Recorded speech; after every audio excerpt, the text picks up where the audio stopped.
டாஸ்மாகில் 1000 கோடி ஊழல் என அமலாக்கத்துறை கூறும் நிலையில் ஆதாரம் எங்கே என அமைச்சர் ரகுபதி கேள்வி. டெல்லி பாணியில் முதலமைச்சரை குறிவைக்கும் பாஜகவின் வியூகம் தமிழகத்தில் எடுபடாது என்றும் ஆவேசம். டாஸ்மாகில் எந்த முறைகேடும் நடைபெறவில்லை என்றும் விளக்கம்.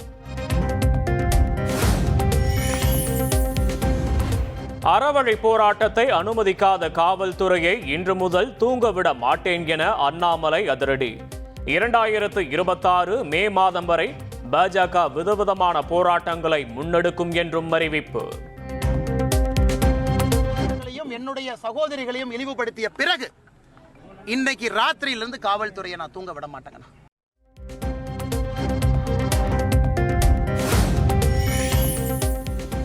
நாட்டுக்காக போராடுவதாக கூறும் அண்ணாமலை 5 மணி நேரம் கூட காவலில் இருக்க முடியாதா என அமைச்சர் சேகர்பாபு கேள்வி. 100 அண்ணாமலை வந்தாலும் சந்திக்க தயாராக இருப்பதாக காட்டம்.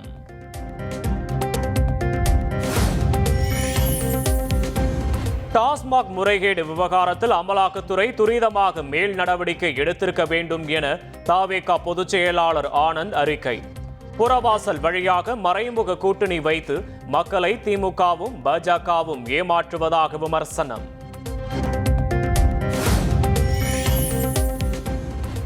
வங்கிகளில் காலியாக உள்ள 2 லட்சம் பணியிடங்களை நிரப்பக் கோரி 24 மற்றும் 25 தேதிகளில் வங்கி ஊழியர்கள் ஸ்ட்ரைக்.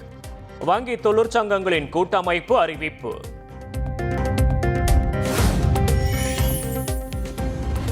சபாநாயகருக்கு எதிராக அதிமுக கொண்டு வந்த தீர்மானம் தோல்வி. சட்டப்பேரவையில் குரல் வாக்கெடுப்புக்கு பின் டிவிஷன் முறையிலும் தோல்வி. தீர்மானத்திற்கு ஆதரவாக 63 உறுப்பினர்களும் எதிராக 154 உறுப்பினர்களும் வாக்களிப்பு. உட்கட்சி பிரச்சனையை திசை திருப்பவே சபாநாயகருக்கு எதிராக அதிமுக தீர்மானம். சட்டப்பேரவையில் முதலமைச்சர் ஸ்டாலின் குற்றச்சாட்டு. குற்றம் குறை கூற வாய்ப்பில்லாத காரணத்தால் இப்படி ஒரு தீர்மானமா? உட்கட்சிக்குள்ள ஏற்பட்ட குழப்பத்தால் அதை திசை திருப்ப இப்படி ஒரு தீர்மானமா?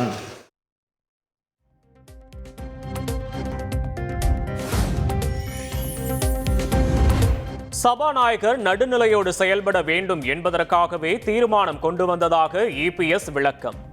நம்பிக்கையில்லா தீர்மானம் வெற்றி பெறுவது முக்கியமில்லை, மக்களுக்கு உண்மை தெரிய வேண்டும் எனவும் கருத்து. ஈரோடு மாவட்டம் பவானியில் கிளட்ச் ராடு துண்டானதால் நடுவழியில் நின்ற அரசு பேருந்து. 40க்கும் மேற்பட்ட பயணிகள் அவதி. ஈரோடு அந்தியூர் மேட்டூர் சாலை சந்திப்பில் அணிவகுத்து நின்ற வாகனங்களால் போக்குவரத்து பாதிப்பு. தமிழகத்தில் ஒரு சில இடங்களில் அதிகபட்ச வெப்பநிலை இயல்பை விட 2 முதல் 3 டிகிரி செல்சியஸ் வரை அதிகரிக்கக்கூடும்.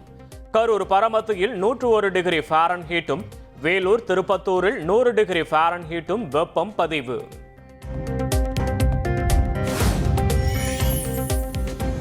தங்கம் விலை சவரனுக்கு 80 ரூபாய் குறைந்தது.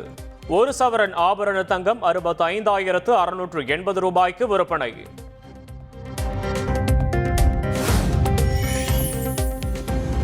அமெரிக்காவிலிருந்து 238 வெனிசுலா குற்றவாளிகளை சங்கிலியால் கட்டி எல் சல்வடார் நாட்டுக்கு கொடூரமாக நாடு கடத்திய ட்ரம்ப்.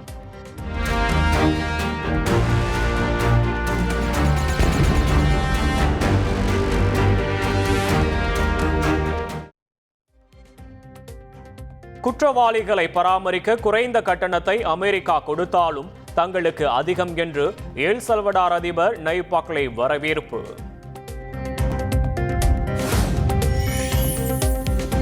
லோகேஷ் கனகராஜ் இயக்கத்தில் ரஜினி நடித்துள்ள கூலி திரைப்படத்தின் படப்பிடிப்பு நிறைவு. படக்குழு அறிவிப்பு. புதிய சாதனை படைத்த விஜயின் பீஸ்ட் பட அரபிக் குத்து பாடல் யூடியூபில் 700 மில்லியன்களை கடந்தது. விஜய் ரசிகர்கள் உற்சாகம். செய்திகளை உடனுக்குடன் தெரிந்து கொள்ள உடனே சப்ஸ்கிரைப் பண்ணுங்க.